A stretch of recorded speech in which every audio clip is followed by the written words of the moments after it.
David Lepore, the Director of Instruction at Collet River Plantation Club, has been nice enough to stay with us to talk a little bit about, first, David, let's talk about Augusta's greens, and especially the rookies that are going up there and going to experience those things for the first time. You were up there Monday, you saw a little bit of something going on. Yeah. What'd you see?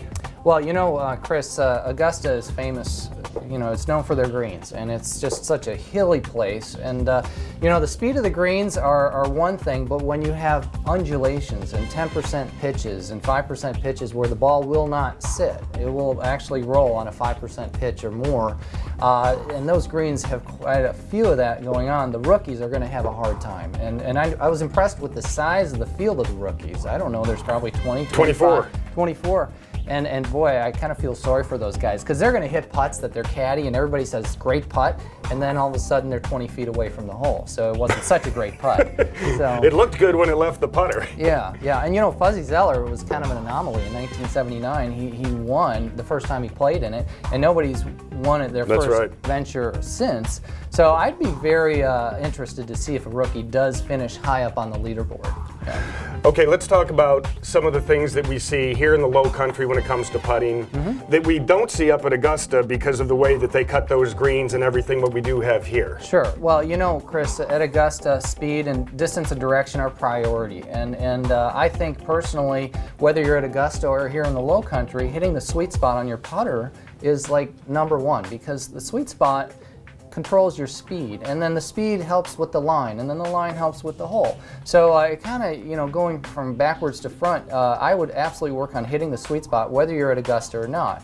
If you're on fast greens, I always tell people instead of hitting out on the toe of the putter, I kind of recommend just gripping down on the putter. So you don't have to hold it at the end and have a 36-inch putter. Maybe soften it up a little bit. Right. So forget maybe the toe hit a lot of the time. Still hit the sweet spot, but make sure the putter is 30 inches, not 35 inches. I never liked the toe putt either because I always felt as though it definitely lent itself to a better chance of somebody's face opening a little bit and we get a little bit of a shove there. So that philosophy of hitting it off the toe of the putter on a really fast downhill putt, I've never really bought into that either. I like the idea of choking down on it. I think that's great. Yeah, and if you do, you'll be surprised. I have many students say, wow, I can't believe how sensitive or touchy my putter is when I have a 30-inch putter versus a 35-inch putter.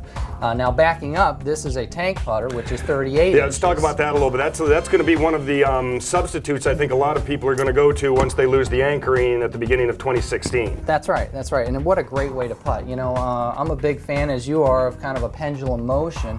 And if you have fast greens, you need a smooth pendulum motion. If you have slow greens, you might have to give it a little bit of a hit. So if you're here in the low country and the greens are slick, you need to move into more of a pendulum motion. The tank, which has a little bit of weight at the end and is about 38 to 40 inches, creates a pendulum motion, and that is a great way to create a consistent putting stroke.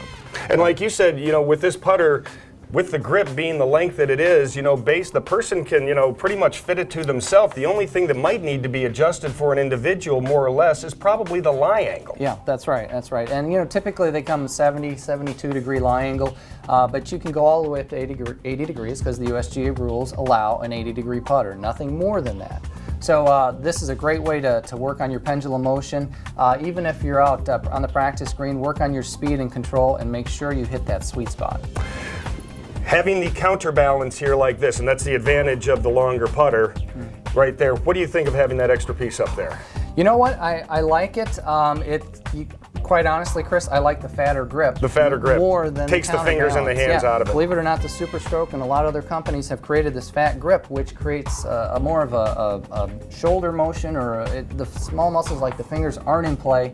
And so we've been doing a lot of business with the fat grip. I have one. I don't know if you do. But, yeah. So, I've got flat so. So we've drank the Kool-Aid, and I think it's a great idea. And well, we'll see how many players this week at Augusta National have something like that. It should be fun to watch. Yes, it should be. David, thanks so much for joining us, and we'd like to thank you for joining us here on Golf Center. For my co-host Bob Stevens, we'll see you next time.